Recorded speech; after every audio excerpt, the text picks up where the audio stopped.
जो इतिहास का पहला चैप्टर फ्रांसीसी क्रांति के की पॉइंट्स बताने जा रहा हूँ मैं आप लोगों को।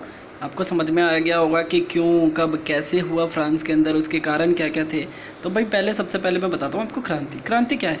एक बहुत बड़ा परिवर्तन जिससे किसी स्थिति का स्वरूप बिल्कुल बदल जाता है। यानी कि जो फ्रांस के अंदर इतनी बड़ी क्रांति हुई तो उसकी वजह से क्या बदलाव नहीं हुए? नहीं, उसकी वजह से बहुत बदलाव हुए। आप अगर अभी के फ्रांस को देखो तो अभी का फ्रांस बिल्कुल पहले के फ्रांस से बहुत डिफरेंट है ना। क्यों? क्योंकि वहाँ पे एक बहुत बड़ा रेवोल्यूशन छिड़ा था। देखते हैं इसका की पॉइंट क्या कहता है कि फ्रांसीसी क्रांति की शुरुआत 14 जुलाई 1789 को पेरिस शहर में हुई, जैसे कि मैंने पहले भी बताया था आप लोगों को, है ना। लोगों के समूह ने बास्तिल किले की जेल को तोड़ डाला था, जो लोगों की घृणा का केंद्र था। जो लोग थे वहाँ के, वो लोग एक जेल, बास्तिल का किला था जो रियलिटी में उसका काम क्या था, जेल था। वो वहाँ पे लोगों को कैद करके रखा जाता था। तो लोगों का जो वो क्या था, एक घृणा का केंद्र था। मतलब लोग उससे घृणा करते थे और उसको एक टाइम मिलते ही उन्होंने उसको क्या कर दिया, तोड़ दिया। फ्रांसीसी क्रांति के समय लुई 16 फ्रांस के सम्राट थे। जब फ्रांस के अंदर इतनी बड़ी रेवोल्यूशन फैली थी तो वहाँ के सम्राट कौन थे? लुई 16। फ्रांसीसी क्रांति से पूर्व फ्रांस की वित्तीय स्थिति बहुत खराब थी। यानी कि फ्रांस के अंदर जब क्रांति हुआ तो क्रांति से पहले वहाँ की जो फाइनेंशियल कंडीशन थी वो कैसी थी? बहुत बेकार थी।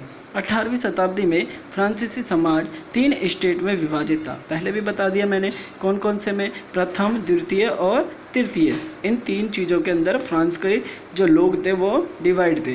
फ्रांसीसी समाज सम्राट लुई 16 के द्वारा 5 मई 1789 को स्टेट जनरल की बैठक बुलाई गई। कब बुलाई गई? स्टेट जनरल की बैठक कब बुलाई गई? 5 मई 1789 को। किसने बुलाया था? लुई 16 ने।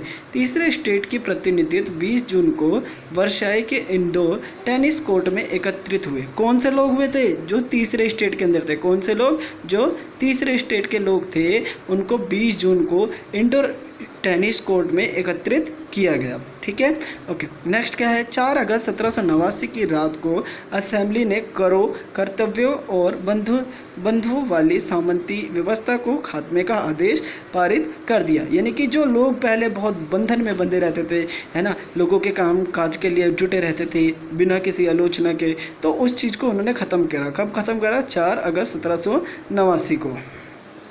लोग राजनीतिक क्लबों में अड्डे जमाकर नीतियों पर चर्चा करते थे। इनमें जैकोबिन क्लब सबसे सफल रहा। यानी कि जैकोबिन क्लब के अंदर बहुत सारे लोग एकत्रित होकर और खुद के डिसीजन लेते थे और किसी चीज़ को लेकर चर्चा भी किया करते थे। इसी जैकोबिन जो क्लब है उसका नेता जो था वो मैक्सिमिलियन रोबेस्पियर था। कौन था? Maximilien Robespierre. क्या था वो? जैकोबिन क्लब का नेता था। 1791 को नेशनल असेंबली ने, किसने? नेशनल असेंबली ने। कब? 1791 ने संविधान का निर्माण किया। क्या किया? संविधान का निर्माण किया, जिसका उद्देश्य था कि सम्राट की शक्तियों पर अंकुश लगाना। क्योंकि वहाँ का जो सम्राट था वो सही नहीं था, वो खुद की शक्तियों का गलत उपयोग करता था। 21 जनवरी 1793 को अदालत द्वारा लुई 16 को फांसी दे दी गई। कब? 21 जनवरी 1793 को। रोबेस्पियर ने अपनी नीतियों को सख्ती से लागू किया।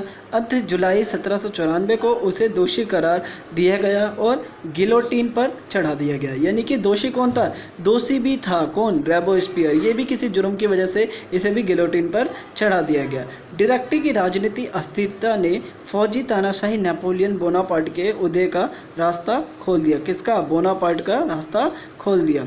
फिर नेपोलियन ने 1804 में स्वयं को फ्रांस का सम्राट घोषित कर दिया। किसने? यानी कि सबसे लास्ट में कौन बना फ्रांस का सम्राट? तो कौन था वो? 1804 में कौन बना? नेपोलियन। 1815 में वाटरलू की लड़ाई में उसकी हार हो गई। किसकी हार हो गई थी? नेपोलियन की। क्लियर? समझ में आ गया होगा थोड़ा सा चैप्टर।